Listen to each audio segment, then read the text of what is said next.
ከ8 ዓመት ልጁ ጋር በድንገት የሚስቱ ቤት የደረሰው ጆርጅ በሚስቱ የመኪና ማቆሚያ ስፍራ ላይ ሚስቱ በአሰቃቂ ሁኔታ ተገድላ ተገኝታለችና በእንባ እየታጠበ እየተንሰቀሰቀ ለፖሊስ ሪፖርት አደረገ። የእሳት አደጋ ሰራተኛው ባል ስልኩን ከተቀበለችው ሴት ለሚቀርብለት ጥያቄ ባየው ነገር ተደናግጦ ስለነበር ፈጣን ምላሽ መስጠት አልቻለም። ቶሎ ቶሎ ይተነፍሳል፣ ድምፁ ይቆራርጣል። ኦፕሬተሯ በተደጋጋሚ አይዞህ ስትለው ይደመጣል።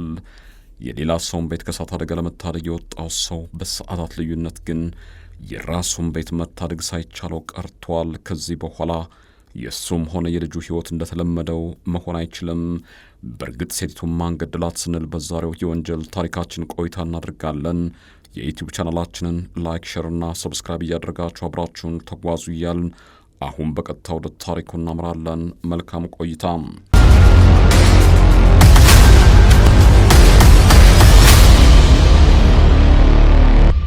እንደ ጎርጎሪያኑ የቀን አቆጣጠር መስከረም 29 2012 በላስ ቬጋስ የካሲኖ መጠጥ ቀማሚዋ ሾና ቲፋይ ለመጨረሻ ጊዜ በሕይወት የታየችው ሌሊት 9 ሰዓት አካባቢ ከስራ ስትወጣ በድርጅቱ በተገጠመው የደህንነት ካሜራ ላይ ነበር። እሷ ከስራ ቦታዋ ቤት ለመድረስ በትንሹ 30 ደቂቃ አካባቢ ማሽከርከር ይጠበቅባታል። ሾና ስራዋ በጣም አድካሚ ነው። ቤት እንደደረሰች መተኛት የፈለገች ትመስላለች። ጊዜ አላባከነችም። መኪናዋን እንዳቆመች መብራት እንኳ ሳታበራ ቀጥታ እያመራችው ፎቅ ላይ ወደሚገኘው መኝታ ቤቷ ነበር። እርሷ በፍጹም አልተጠራጠረችም እንጂ ወደ መኝታ ቤቷ የምትወጣበት ደረጃ ላይ አንድ አስፈሪ አደጋ እየጠበቃት ነበር። በጨለማው አድፍጦ የሚጠብቃት ሰው መዶሻ ይዟል። በስራ የደከመችው ሾና ራሷን ለመከላከል ስትሞክር ጣቶቿ ተሰብረዋል። ከዚህ ሁሉ በኋላ ነበር ነብሰ ገዳዩ በመዶሻው እንደ እባብ አናቷን ቀጥቅጦ የገደላት። ጠዋት 3 ሰዓት አካባቢ ባል ጆርጅ የልጅ እናቱ ሚስቱ በዚህ መልኩ ነበር ተገድላ እያገኛት። ግን ለምን ሾና የሞት ፍርድ ተፈረደባት? ማንስ ገደላት የሚለውን ጥያቄ ለመርማሪዎች ሰጥተን በቅድሚያኛ ሾና ማናት የሚለውን ጥያቄ ለመመለስ እንሞክራለን። አብሮነታችን ይቀጥላል። የሾና ታሪክ የሚጀምረው በሶልት ሌክ ከተማ ነው። መጋቢት 1966 ተወለደች። በአንድ እህትና በ5 ወንድሞቿ ተከባ ያደገችው ሾና መልከ መልካምና በቀላሉ ከሰዎች ጋር የምትግባባ ሴት እንደነበረች ይነገርላታል። 1984 ላይ የመጀመሪያ ዲግሪዋን የተቀበለችው ሾና ብሩህ የወደፊት ሕይወት ቢጠብቃትም ተወልዳ ያደገችው በሞቃታማ የአየር ጸባይ አካባቢ ነበርና ከተወሰኑ ዓመታት በኋላ በ28ኛ ዓመቷ ላይ ወደ ላስ ቬጋስ ኔቫዳ ተመለሰች። ኃጢአተኛዋ ከተማ በመባል የምትታወቀው ላስ ቬጋስ በርካታ የሥራ አማራጮች ብታቀርብም የቁማር ቤቶቿ ግን ገንዘብ እንደ ቅጠል ይበትንባቸዋል። ሾናም መጀመሪያ አካባቢ በአንድ ሱፐር ማርኬት ተቀጥራ የነበረ ቢሆንም የኋላ ኋላ በአንድ የቁማር ቤት የኮክቴል መጠጥ አስተናጋጅ በመሆን ሥራ ጀመረች። የሥራ ባልደረቦቿ እንደሚናገሩት ከሆነ ሾና በጣም ተወዳጅና ፈገግታ ከፊቷ አይጠፋም ነበር ይላሉም።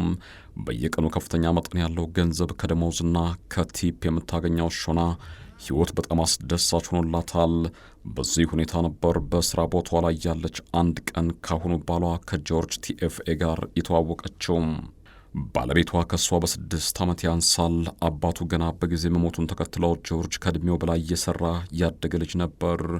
የሃይስኩል ትምህርቱን እንዳጠናቀቀ የሀገሪቱን ጦር ሰራዊት የተቀላቀለው ጆርጅ በታዳጊ ሀገራት በተለያዩ የመሠረተ ልማት ግንባታዎች ተሳታፊ እንደነበር ማኅደሩ ላይ ተጽፎ ይታያል። ወደ ሀገሩ አሜሪካ እንደተመለሰ ግን የላስ ቬጋስን የእሳት አደጋ መከላከያ ድርጅትን ተቀላቀለም። ባለግርማ ሞገሱና መልከ መልካሙ ጆርጅ የቤተሰብ ሰው ነው። ለእናቱ በየጊዜው ገንዘብ ይልካል። የአካል ጉዳተኛ እህቱንም ይንከባከባል። እሱ መልከ መልካም መሆኑን ተከትሎ የእሳት አደጋ መከላከያ መጽሔት ላይ ፎቶ በየጊዜው ይለጥፋል። ሾና መጀመሪያ ላይ ጆርጅን ስትመለከቱ የተሰማትን ስሜት መቋቋም ያልቻለችው ምናልባት ለዚህ ይመስላል። ከ1 ዓመት የፍቅር ቆይታ በኋላ ጥንዶቹ የመጀመሪያ ልጃቸውን ወለዱም። የልጃቸው 4ኛ ዓመት የልደት በዓል ከመከበሩ በፊት በደማቅ የሰርግ ሥነ ሥርዓት ጋብቻቸውን ፈጸሙም። 2006 ላይ በጣም ደስተኛ የነበሩት ጥንዶች ግን ከ2 ዓመት በኋላ ደስታ ራቃቸው።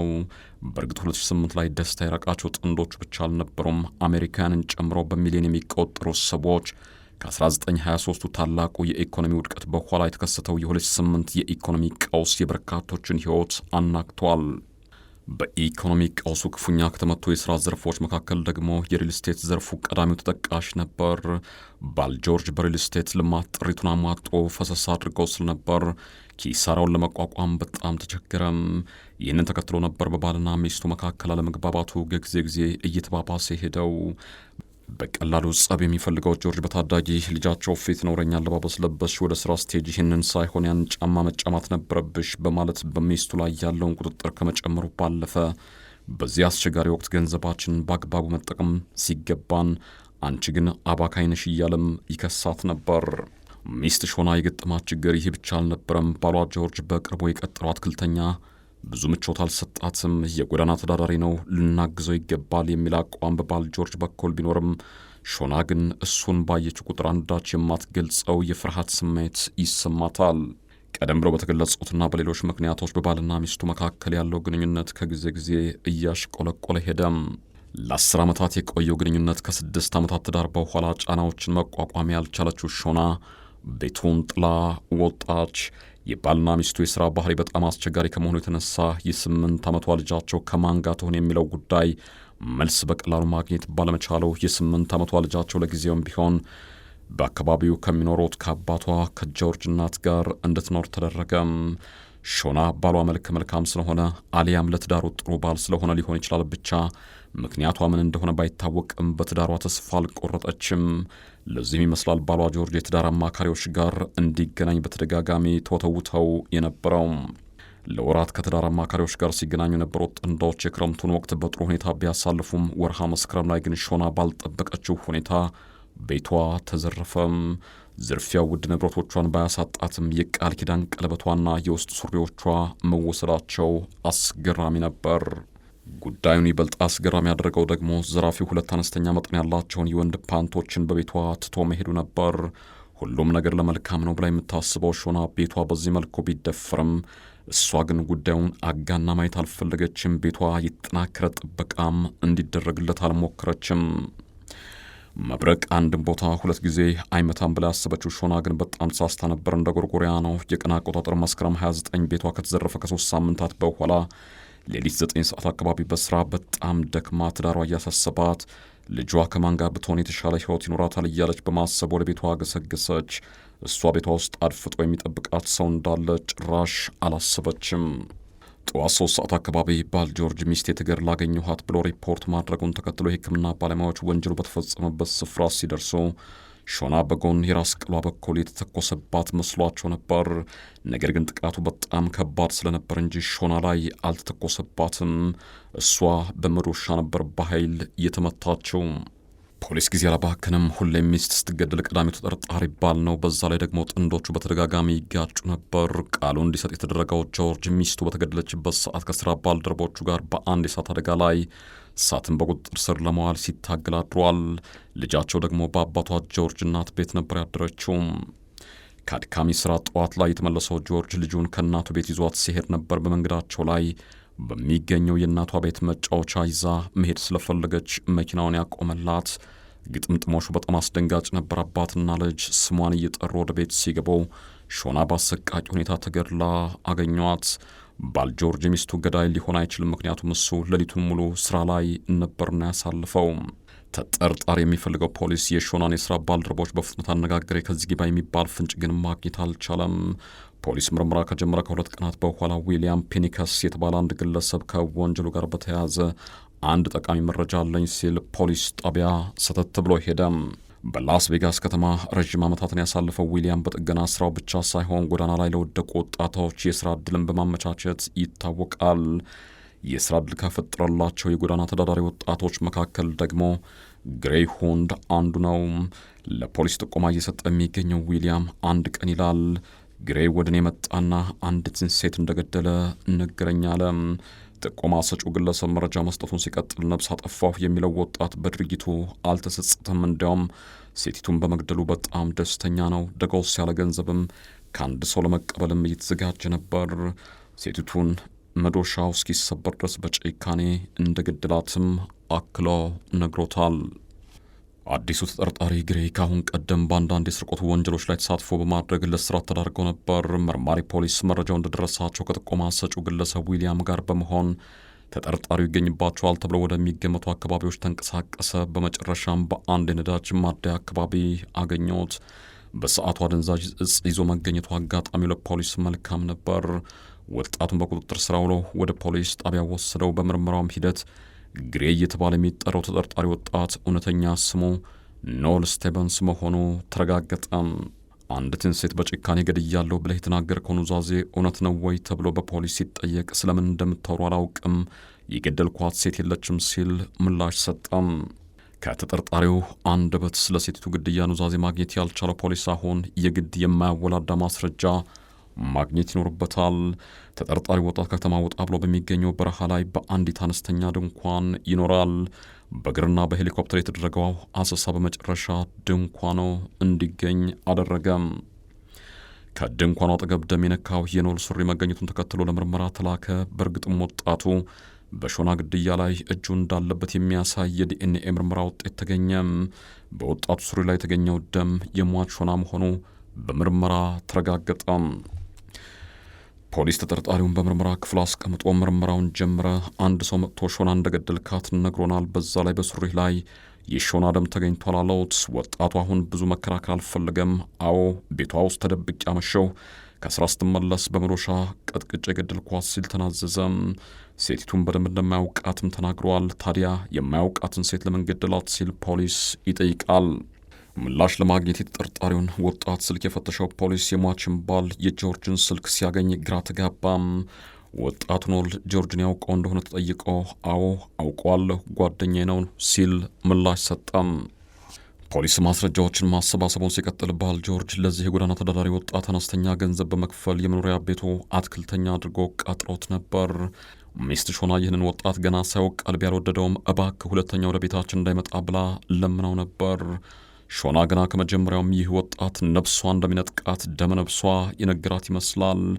የሟች እህት ፓውላ የእህቷን ሞት እንደሰማች ነበር ወዲያውኑ የእህቴ ገዳይ ባሏ ጆርጅ ነው ስትል የተደመጠችው። ምክንያቱም ትላለች እህት ከአሁን ቀደም ከእህቴ ጋር በርካታ ሚስጥሮችን አውርተናል በማለት ሚስቱ በተገደለችበት ምሽት ስራ ላይ የነበረው ጆርጅ በሚስቴ ላይ እጄን አላነሳሁም በማለት እየማለ እየተገዘተ ነው። ነገር ግን በሟች ባል ጆርጅና በጎዳና ተዳዳሪ ወጣት መካከል ጠንካራ ግንኙነት ያለ ይመስላል። ሾና ከመገደሏ በፊት በነበረው አንድ ወር ብቻ እንኳ 87 ጊዜ ተደዋውለዋል። ወጣቱ ኖል ከእህቱ ቤት ወጥቶ የጎዳና ተዳዳሪ ከመሆኑ በፊት የጆርጅ ጎረቤት ነበርና ሁለቱ ሰዎች በደንብ እንደሚተዋወቁ የፖሊስ የምርመራ መዝገብ ያመላክታል። ኖል ከእህቱ ቤት ከወጣና የጎዳና ተዳዳሪ ከሆነም በኋላ ግንኙነታቸው ቀጥሏል። በተለይ ወጣቱ ኖል ጆርጅ ባለው ግርማ ሞገስና በወቅቱ ይሰራው በነበረው ቢዝነስ ምክንያት ሲያድግ እንደሱ መሆን እንደሚፈልግ ለጓደኞቹ ይናገር ነበር። በጣም የሚያደንቀውና የሚወደው ሰው $600 ሰጥቶ ሌላውን ገንዘብ ደግሞ ስራህን ከጨረስክ በኋላ እከፍልሃለሁ ሚስቴን ግደላት ሲለው ወጣቱ ኖል እምቢ ማለት አልፈለገም። እንደ ተጠርጣሪ ወጣት የእምነት ክህደት ቃል ከሆነ ከባል ጆርጅ ጋር ሾና እንዴት መግደል እንዳለባት ብዙ አማራጮች ላይ ተወያይተዋል። ግድያውን አደጋ ማስመሰል፣ በላስቲክ አፍኖ መግደል፣ ከስራ ቦታ ውስጥ ወጣ ተኩሶ መግደል፣ እነዚህ ሁሉ አማራጮች ችግር ሊፈጥሩ ስለሚችል የተሻለው አማራጭ ስራ አምሽታ ወደ ቤቷ ስትገባ ቤቷ ላይ ተደብቆ ቆይቶ መግደል የመያዝ ዕድልን ይቀንሳል በሚል የመጨረሻው አማራጭ ተግባራዊ እንዲደረግ ተወሰነም። ጆርጅ የሚስቱን ቤት የበር ቁልፍ ለወጣቱ ኖል ሰጠው። ወጣቱ ከፍቶ ገብቶ ተደብቆ አመሸ። እሷ ሀገረ ሰላም ብላ ቤት ስትገባ በጭካኔ ገደላት። ከመገደሏ ከ3 ሳምንት በፊት ቤቷ ውስጥ እንዲገባና የቃል ኪዳኗን ቀለበትና ፓንቶቿ እንዲሰረቁ በማድረግ እሷ ምን አይነት እርምጃ ለመውሰድ ትሞክራለች የሚለውን ለማወቅ እየሰሩት ድራማ እንደነበር ወጣቱ ቃሉን ሰጠም። የፖሊስ ምርመራ ሲቀጥል ሾና ከመገደሏ ከጥቂት ሳምንታት በፊት ባል ጆርጅና ተቀጣሪው ነብሰ ገዳይ በአንድ ሱፐርማርኬት መዶሻ፣ ቢላዋና የእጅ ጓንት አብረው ሲገዙ በሱፐርማርኬቱ የደህንነት ካሜራ ውስጥ ይታያሉ። ወጣቱ ኖል ሾናን የገደለበትን መዶሻ የት እንደቀበረው ፖሊስን እየመራ ወስዶ ማሳየት ችሏል። ሾናን በኃይል ሲቀጠቅጣት መዶሻው ተሰብሯል። የመዶሻውን ጭት ላይ የሚታየው ኮድ ከተገዛበት ደረሰኝ ጋር አንድ መሆኑን ፖሊስ ማረጋገጥ ቻለ። እነዚህም ሁሉ ማስረጃዎች በሾና ግድያ ባሏ ጆርጅ በቀጥታ መሳተፉን ቁልጭ አድርገው ያሳያሉ። በቤተሰቦቹ በኩል በሚስቱ ሾና ግድያ ተጠርጣሪ መሆኑን የሰማው ጆርጅ ልጁን በእናቱ ቤት ካስቀመጠ በኋላ በሰዓት 144 ኪሎ ሜትር በማሽከርከር ራሱን ለማጥፋት ሞክሮ የመንገድ አካፋይ ብረት ጋር ተጋጭቶ በቁጥጥር ስር ዋለ። በሆስፒታል አልጋ ላይ ያለ ክስ ተመሰረተበት። ከሞት ወደ ዕድሜ ልክ ቅጣቱ እንደሚቀለት የተነገረው ቅጥረኛው ነብሰ ገዳይ ኖል ፍርድ ቤት ተገኝቶ በጆርጅ ላይ መሰከረበት። ኖል ፍርድ ቤት ተገኝቶ ከሰጠው ምስክርነት በጣም አሳዛኝ የነበረው ነገር ሾናን በመዶሻው ስቀጠቅጣት ለምን ትገድለኛለህ? ምን አደረግኩ ብላ ጠይቃኝ ነበር ያለው ነው። ሚስቴ መገደሏን የማረጋግጠው በቀጣዩ ቀን ወደ ሚስቴ ቤት ሲሄድ የመኪና ማቆሚያ ቤቷ በር ክፍት መሆኑን ካየሁ ብቻ ስለሆነ ከገደልካት በኋላ በሩን ክፍት ተው ሂድ ስላለኝ በሩን ከፍቼለት ነበር የሄድከው ሲል ቅጥረኛው ነብሰ ገዳይ የመጨረሻ ቃሉን ለፍርድ ቤት ሰጠም። በዚያ ቀን ጆርጅ በጣም በሚያሳዝን ሁኔታ የ8 ዓመት ልጁን የእናቷ አስክሬን ወደ ወደቀበት ክፍል ይዟት ገብቷል። በመጨረሻም ባል ጆርጅና ቅጥረኛው ነብሰ ገዳይ ኖል በዕድሜ ልክ እስራት እንዲቀጡ ተወሰነም። ለገንዘብ ሲል ሚስቱን የገደለው ባል ጆርጅ ሰላም